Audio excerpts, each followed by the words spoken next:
E olha, o relatório do NOAA, né, que é o instituto que prevê a incidência dos fenômenos Laninha e El Ninho, atualizou as projeções para o próximo trimestre e agora indica uma menor probabilidade para que o Laninha se forme.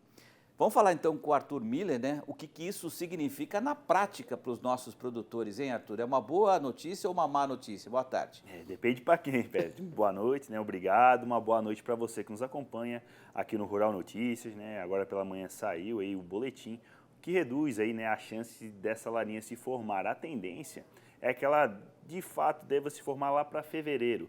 E o impacto disso deve ser principalmente na época da colheita da safra 24-25. A gente vai ver aqui no telão o mapa aqui então da NOAA, as barrinhas em azul significam a probabilidade da laninha vir, a barrinha em cinza uma condição de neutralidade e a vermelha a condição do El Ninho voltar. Então a gente vê que a maior barra é justamente para o verão, dezembro, janeiro e fevereiro, com 71% de chance. Ou seja, se a gente ainda tiver aí um resfriamento das águas do Oceano Pacífico Equatorial, a tendência é que a laninha se configure somente lá em fevereiro. O impacto vai ser, né, uma chuva mais volumosa, tanto no sudeste quanto no centro-oeste, o que pode prejudicar, né, a colheita da soja. E isso encurta a janela para o milho segunda safra. Mas quando a gente pensa na laninha, não vejo nos próximos meses uma condição, por causa desse fenômeno, de uma chuva em excesso no Mato Piba e uma questão de seca no sul, principalmente o produtor gaúcho, que sofreu aí com o fenômeno durante 3 anos. E o motivo disso, a gente vai ver na próxima tela, né? A gente ainda está com as águas aquecidas em todo o globo. Então, aqui é a região que a gente analisa o fenômeno. Então, tá azul, são águas aí mais resfriadas que precisam se manter ainda 3 meses e de forma mais intensa. Porém, o Atlântico, o restante do Pacífico e também do Índico, a temperatura do oceano está aquecido, ou seja, está vermelho, significa que está sobrando calor e isso tem modificado o clima em todo o globo, né?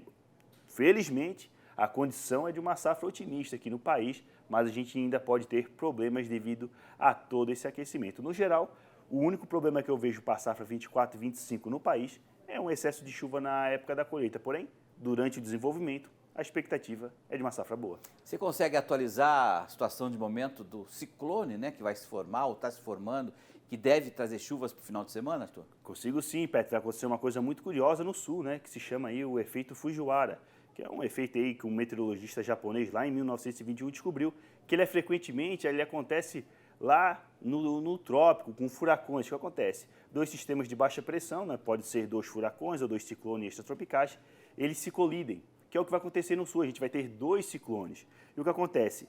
Quando tem a formação dos 2 sistemas e eles se unem, pode ser uma destruição, né? Os 2 fenômenos somem, ou construtiva, formam um fenômeno maior. E no sul vai acontecer um fenômeno maior, mas não é para se preocupar, porque a gente vai ver aqui nas imagens de satélite, eu quero exemplificar a situação. Aquele ciclone que vai se formar amanhã, ali na altura do Uruguai, ele vai trazer tempo severo para o sul do Rio Grande do Sul. Porém, o outro vai se formar aqui na altura do Paraná, Santa Catarina, na região sudeste. Ele vai engolir o sistema que está no sul, ou seja, o produtor catarinense e paranaense pode ficar tranquilo que, devido a essa situação, não vai ter chuva volumosa no sul.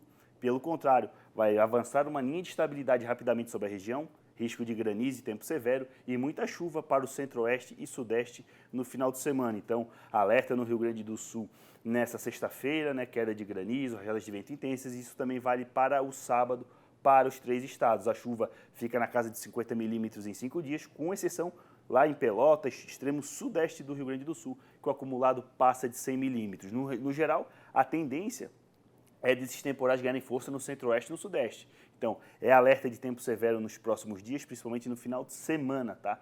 Porque quando a gente olha o nosso mapa aqui, ó, alerta vermelho, principalmente em Mato Grosso do Sul, onde as rajadas de vento nesse final de semana podem passar de 100 km por hora e também ter a queda de granizo. Então, muita atenção. E essa condição vale para o interior de São Paulo e também no Triângulo Mineiro. Máximas que ficam na casa de 30 graus e a chuva é uma chuva boa. 50, 70 milímetros aí distribuídos, a chuva vai avançando para o norte. Chuva no Mato Piba também, lembrando que essas chuvas aqui, as manchas em verde, simbolizam aí 80 milímetros em 5 dias, devem começar a surgir também no Mato Piba na semana do Natal. Ou seja, tem esse ciclone, é uma situação perigosa, traz o risco de vendaval e também queda de granizo, mas no geral não tem chuva volumosa, porque na última semana a gente teve 300 milímetros de chuva no Paraná, 200 em Santa Catarina, e se de fato não tivesse esse efeito Fujiwara, a gente ia noticiar mais tragédias aí, né? Porque ia chover mais de 200 milímetros em Santa Catarina e no Paraná. Por sorte, vai ter esse efeito, o perigo é para tempo severo e a chuva ajuda os produtores de norte a sul do país, Petri. Perfeito. Daqui a pouco você volta então com a nossa interatividade atendendo um produtor, tá bom? Tá bom então, até daqui a pouco.